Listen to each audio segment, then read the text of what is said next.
The best way to find out more about Chiltern Hills financial planning is to listen to our clients. When I first met Paul, he gave a presentation to the entire company which I worked for. I had a one-to-one meeting with him immediately afterwards to discuss one or two points he'd made. And very engaging, listens very well, tries to understand your point of view and not sell his point of view, which I found very refreshing, I have to say, from a financial advisor. And has a much broader view on retirement, I think, than most advisors I've met. He's much more into, well, okay, don't worry about the money aspects so much, what will make you happy? It's a much more of an approachable attitude. He's given you guidance. He's sort of saying what he would do as well, then taking on board how you live your life in order to make those decisions going forward. When I was much younger, I did no planning at all. It's one of those things which you don't really think about.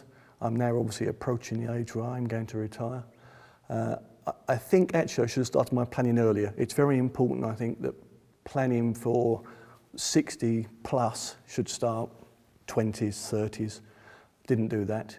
But now my view is you can't really plan yourself. It's such a specialised area.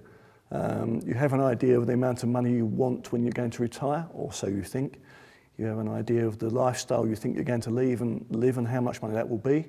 But how you get there, I think you need to go to a professional. Working with Chiltern Hills, with Paul specifically, has enabled us to look forward to the future and plan accordingly. So we know what we need short term and also what we need long term, and that has enabled us to go forward and actually look to what we want to plan, whether that be house building, whether that be going on holiday, all of the things that are important to you, but knowing that you're still going to have a certain amount of money for the rest of your life to give you the lifestyle you want.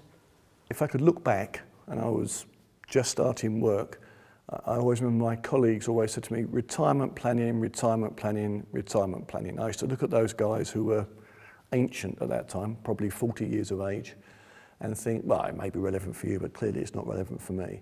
But it is clear as you get older. If I'd have started earlier, the amounts you have to save, how much you have to put away each month, whether you add to it, is so much smaller to get the same effect that I've got now, because I started 15 years later, had to put so much more in per month to get to where I am. If I'd have started earlier, and I tell my three sons, the first thing they should do when they go for a job interview, is there a pension scheme? And they all laugh at me, but it's very relevant. I would just say start as early as you can, and within reason, save as much as you can, because that will give you so much flexibility as you approach the age where you've got time on your hands and you actually need the cash. I feel very positive about the future. Tony and I think, are very, very happy, and with our financial planning as well, I think it makes you feel very comfortable. I'm really happy about the future, knowing that you can achieve what you want to achieve. And for us to be able to have moved quite recently, looking forward to getting all of our house done, and then being able to go on long holidays together, will just be great for our future. And we're very happy and very confident and comfortable about the future.